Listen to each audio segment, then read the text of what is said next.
Banyak yang penasaran kenapa sih orang Yahudi sering banget dikaitkan dengan kekayaan dan kesuksesan. Sebenarnya anggapan ini sudah ada sejak lama dan sering diobrolin di mana-mana. Tapi sebelum kita bahas lebih lanjut, bedakan ya antara orang Yahudi dan pemerintah Israel. Nggak semua orang Yahudi setuju dengan kebijakan pemerintah Israel, bahkan banyak juga yang vokal menentang tindakan-tindakan yang dianggap melanggar hak asasi manusia. Di seluruh dunia, komunitas Yahudi itu ada beragam. Ada memang yang tinggal di Israel, tapi ada juga yang tinggal di Amerika, di Eropa, dan sebagainya. Pandangan politik, budaya, dan agamanya pun berbeda-beda.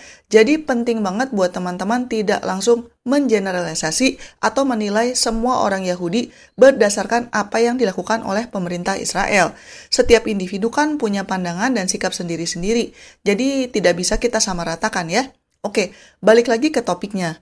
Sebenarnya tidak semua orang Yahudi itu kaya dan sukses. Sama aja seperti komunitas lain, pasti ya ada juga yang hidupnya sederhana atau bahkan kesusahan. Hanya saja karena banyak tokoh sukses yang berasal dari komunitas ini, akhirnya muncul persepsi bahwa orang Yahudi itu identik dengan kekayaan dan kesuksesan. Padahal di balik semua itu ada kerja keras, kebiasaan-kebiasaan yang baik, dan semangat pantang menyerah yang menjadi kunci utama. Teman-teman mungkin pernah mendengar nama-nama seperti Albert Einstein, Mark Zuckerberg yang punya Facebook, atau Steven Spielberg yang bikin film itu. Nah, mereka itu keturunan Yahudi dan sukses di bidangnya masing-masing.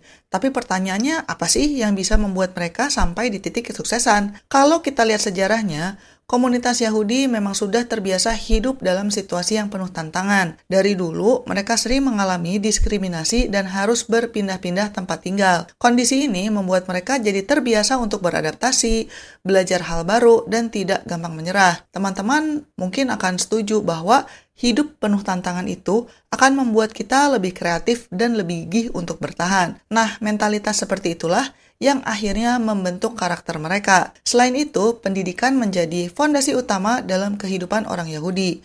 Dari kecil, anak-anak Yahudi sudah dibiasakan untuk rajin membaca, berdiskusi, dan mencari tahu hal-hal baru. Di rumah, suasana belajar itu udah kayak budaya yang tidak pernah putus. Orang tua mereka sering menekankan pentingnya ilmu pengetahuan bukan hanya untuk mencari kerja, tapi juga untuk membentuk cara pikir yang kritis dan inovatif.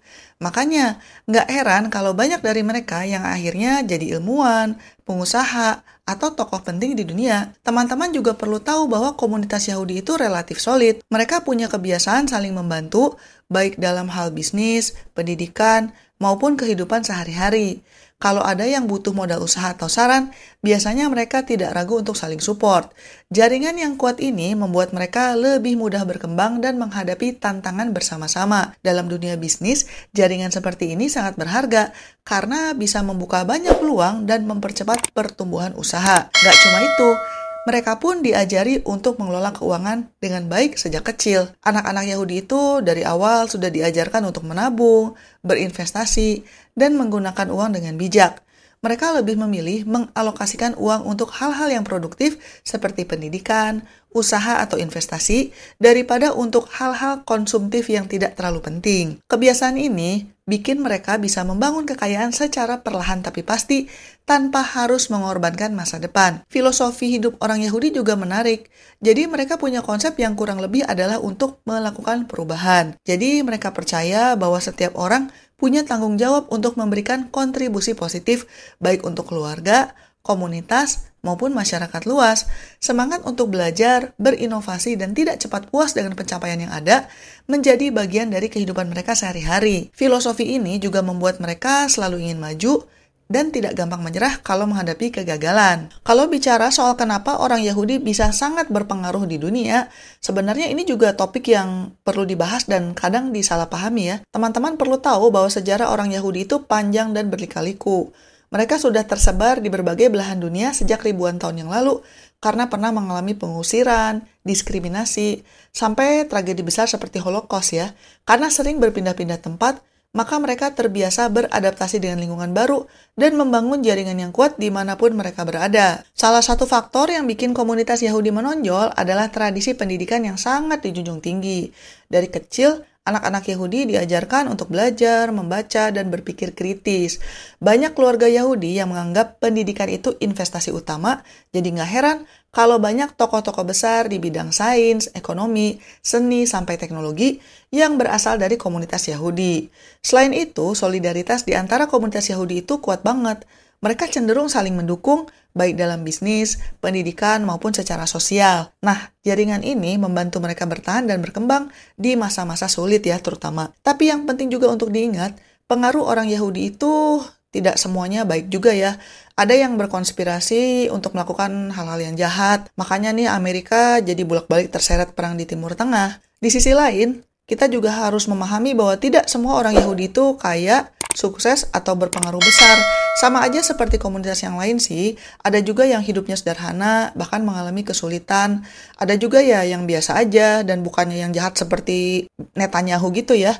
Jadi jangan sampai terjebak dengan stereotip atau menganggap semua orang Yahudi itu jahat. Ya, dunia ini memang kompleks sih, karena setiap individu itu punya cerita serta perjuangannya masing-masing. Intinya, pengaruh komunitas Yahudi di dunia itu adalah hasil dari sejarah panjang, nilai-nilai yang dijunjung tinggi, dan kerja keras yang konsisten. Tapi tetap penting buat kita melihat setiap orang itu sebagai individu dan bukan hanya sekedar dari latar belakang ras atau agamanya saja. Jadi kalau teman-teman mau belajar dari orang Yahudi ya kita ambil hikmahnya aja ya. Kita ambil hal-hal yang baik saja dan jangan meniru bagian yang jeleknya. Misalnya mulailah dari hal-hal kecil seperti rajin belajar, membangun jaringan yang positif, dan mengelola keuangan dengan bijak.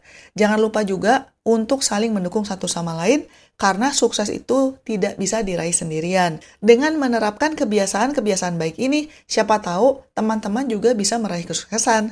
Tapi ingat ya, nggak ada jalan pintas. Semuanya butuh proses dan usaha yang konsisten. Sekian dulu episode kali ini dan selamat mencari kebahagiaan. Bye-bye!